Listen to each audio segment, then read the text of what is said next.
agriculture beyond production.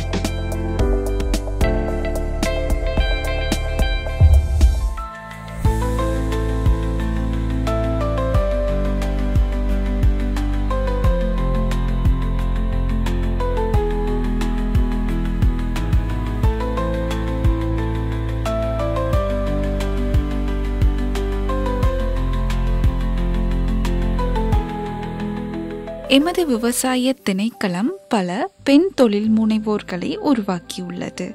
அவ்வாறு சிறந்ததொரு தொழில் முனைவோராக விரும்பும் உங்களுக்காகத்தான் இன்று எமது நிகழ்ச்சியில் உளுந்தில் இருந்தான தயாரிப்பொன்றை பற்றி பார்க்கவிருக்கின்றோம். பாருங்கள், நிகழ்ச்சிக்குள் செல்லலாம்.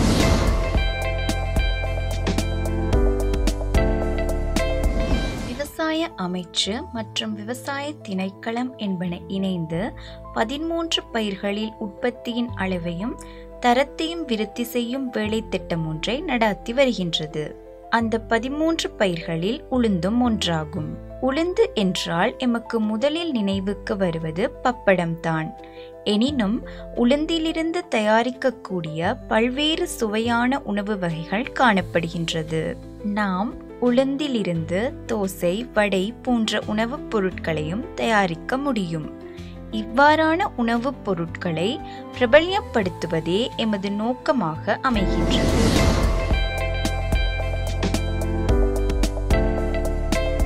நாம் இன்று வருகை தந்திருப்பது மகியங்கனை தேசிய உணவு விற்பனை நிலையத்திற்காகும். இன்று எம்முடன் அசலக பிரதி விவசாய பணிப்பாளர் காரியாலயத்தின் மகளிர் விவசாய பிரிவிற்கு பொறுப்பான மிகவும் திறமை மிக்க ஒருவரான திருமதி பிரியங்கிகா ஜெயவீர அவர்கள் இணைந்துள்ளார். உங்களை எமது நிகழ்ச்சிக்கு மிகவும் அன்புடன் வரவேற்கின்றோம். வணக்கம். வணக்கம். ஆம், நாம் இன்று உளுந்தில் இருந்தான உற்பத்திகள் பற்றியே பார்க்கவிருக்கின்றோம். எமக்கு உளுந்தில் இருந்து தயாரிக்கப்படும் உணவு வகைகள் பற்றி கூற முடியுமா? எமது நாட்டில் உளுந்தில் இருந்தான உணவுப் பொருட்கள் பல தயாரிக்கப்படுகின்றன. அதில் மிகவும் முக்கியமானதொரு உணவுப் பொருள்தான் அனைவரும் விரும்பியுண்ணும் உளுந்து வடை. அதேபோல் உந்துவலலு மற்றும் உளுந்து தோசை இவை எம்மிடையே மிகவும் பிரபல்யமான உணவுப் பொருட்கள்.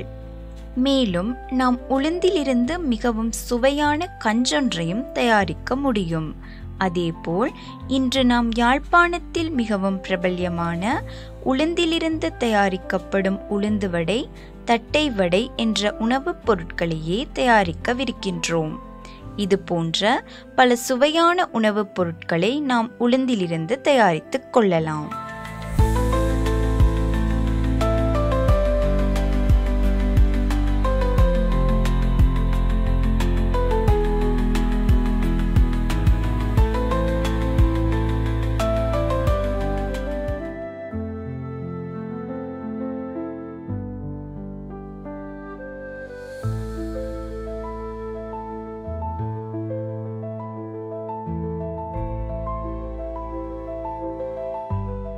நாம் இது போன்ற உளுந்தை 2 மணித்தியாலங்கள் ஊற வைத்து நீரை அகற்றி அரைத்து கொள்ள வேண்டும்.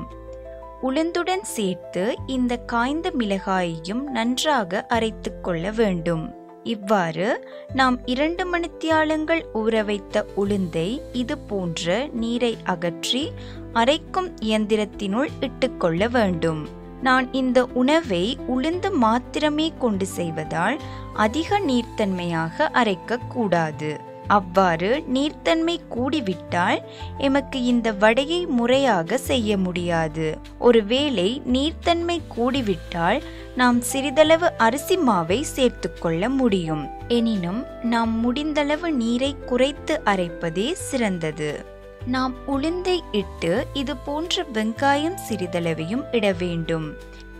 அதன் பின்னர் தேவையான அளவு உப்பு சேர்த்து கொள்ள வேண்டும். நாம் இவை அனைத்தையும் நன்றாக அரைத்து கொள்ள வேண்டும். அரைக்க சற்று கடினமாக இருந்தால் உளுந்து ஊற வைத்த நீரை சற்று சேர்த்து அரைக்கலாம். அப்போது நாம் மிகவும் சிறிதளவு நீரே சேர்க்க வேண்டும்.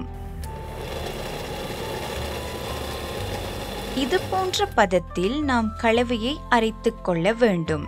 இதற்கு நாம் அரிசிமா சேர்க்க வேண்டிய அவசியமில்லை. இந்த கலவையில் ஊற வைத்த உளுந்து, காய்ந்த மிளகாய், வெங்காயம் போன்றவற்றை நாம் சேர்த்துள்ளோம். நாம் அரைத்த அந்த கலவைக்கு இது போன்ற நீராவியில் அவித்த வாழைப்பூ சிறிதளவை இட வேண்டும். அதன் பின்னர் சிறிதாக வெட்டிய வெங்காயத்தை சேர்க்க வேண்டும். அதைத் தொடர்ந்து பச்சை மிளகாயை சேர்க்க வேண்டும். பின்னர் சிறிதாக வெட்டப்பட்ட கருவேப்பிலையை சேர்க்க வேண்டும். அத்தோடு பெருஞ்சீரகம் சிறிதளவையும் சேர்க்க வேண்டும். பெருஞ்சீரகம் சேர்ப்பதன் மூலம் சுவை அதிகமாகும். அதன் பிறகு துருவிய தேங்காயை சேர்த்து கலவையை நன்றாக பிசைந்து கொள்ள வேண்டும். அதன் பின்னர் சுவைத்து பார்த்து தேவையேற்படின் சுவைக்கேற்ப மேலும் உப்பு சேர்க்கலாம். உளுந்து வடை தயாரிக்கும் போது மாக்கலவையை சிறிது நேரம் வைத்தே சிலர் வடையை பொரிப்பார்கள். ஆனால் இந்த உளுந்து வடைக்கு அவ்வாறு சிறிது நேரம் மாக்கலவையை வைக்க வேண்டிய தேவையில்லை. உளுந்தை ஊற வைப்பது மட்டுமே போதுமானது.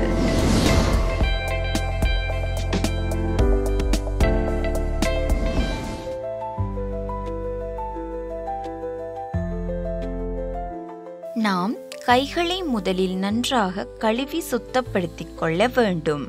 நாம் உளுந்து வடை தட்டும் ஒவ்வொரு சந்தர்ப்பத்திலும் நாம் கைகளை கழுவியே தட்ட வேண்டும். எமக்கு எண்ணெயை பூசிக்கொண்டு இதை செய்ய முடியாது. நாம் கைகளை கழுவி மேலதிக நீரையும் அகற்ற வேண்டும். அவ்வாறில்லை என்றால் இந்த கலவையில் மேலும் நீர் சேரும். நாம் உளுந்து வடைக்கு இந்த அளவு மா எடுத்து இவ்வாறு துளை இட்டு அதை இவ்வாறு திருப்பி எண்ணெயில் இட வேண்டும். இவ்வாறான நிறம் வரும் வரை இது போன்ற வடையை பொரித்து எடுக்க வேண்டும்.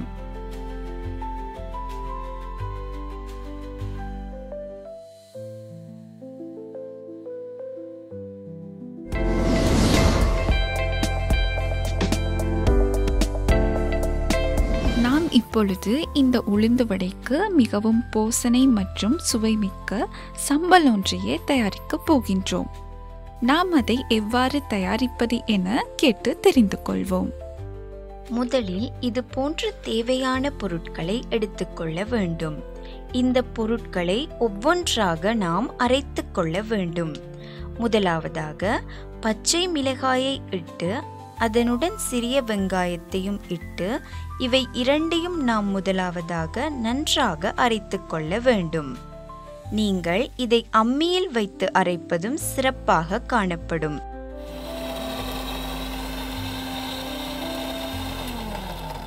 அதன் பின்னர் நாம் இதற்கு கறிவேப்பிலை சிறிதளவு சேர்க்க வேண்டும்.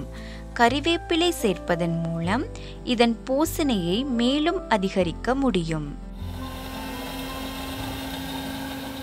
அதன் பின்னர் நாம் இதற்கு மிளகு சிறிதளவு சேர்க்க வேண்டும். அதன் பின்னர் இந்த இலை வகைகளை நாம் சேர்க்க வேண்டும். இது போன்ற இலை மரக்கறிகளை இடும்போது நாம் சிறிதளவு நீர் சேர்க்கவும் வேண்டும்.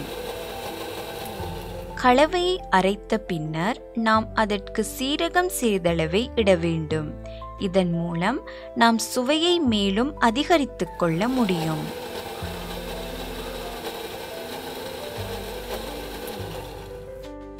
இறுதியாக தேங்காயையும் சிறிதளவு உப்பையும் சேர்த்து அரைக்க வேண்டும். கலவையை அரைத்தெடுக்கும் போது அது இது போன்ற பச்சை நிறத்தில் இது போன்ற பதத்தில் காணப்பட வேண்டும். அதற்கு தேசிக்காய் சிறிதளவையும் பிழிந்துவிட வேண்டும். அதனை இட்டு அதனையும் நன்றாக கலந்து கொள்ள வேண்டும். இந்த சம்பலுடன் நாம் பொரித்த வடையை சேர்த்து உட்கொள்ள முடியும்.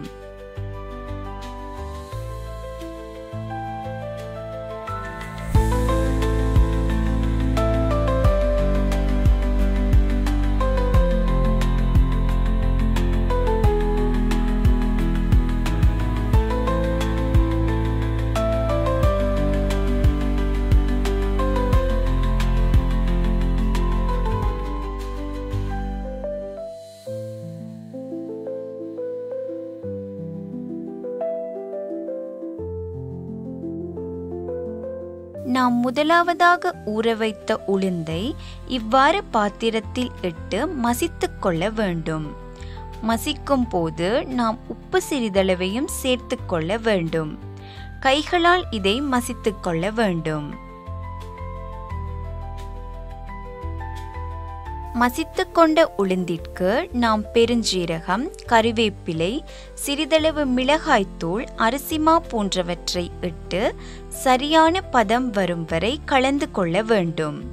தேவையானால் நீர் சிறிதளவு சேர்க்க வேண்டும்.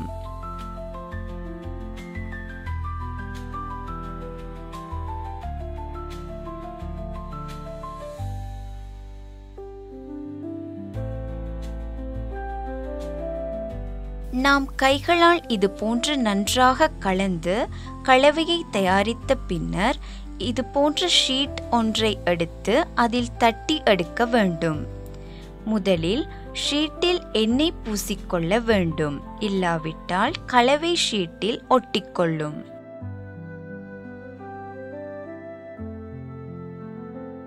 அதன் பின்னர் கலவையை மெல்லியதாக தட்டி இதுபோல் உருட்டி தயாரித்துக் கொள்ள வேண்டும்.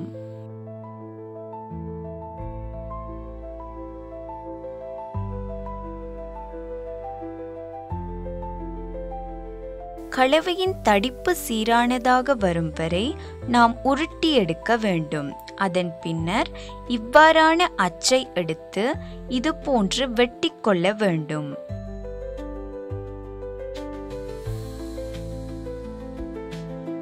இவ்வாறு மேலதிக பகுதிகளை அகற்றி எடுத்தால் இது போன்ற பகுதிகள் கிடைக்கும்.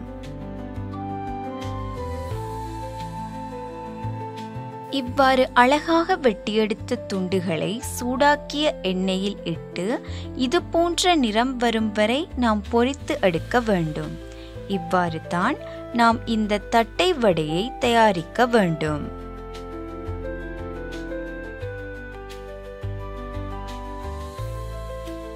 எமது விவசாய திணைக்களத்தின் விவசாய விரிவாக்கல் மற்றும் பயிற்சி அலகு இது போன்ற பல்வேறு பயிற்சிகளை வழங்கி வருகின்றது. உங்களுக்கு இது பற்றிய மேலதிக விடயங்கள் தேவைப்பட்டால் திரையில் தென்படும் முகவரியை அல்லது தொலைபேசி இலக்கத்தை தொடர்பு கொள்ளுங்கள்.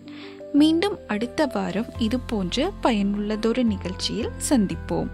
வரும் வாரம் மகிழ்ச்சிகரமானதாக அமையட்டும். நன்றி.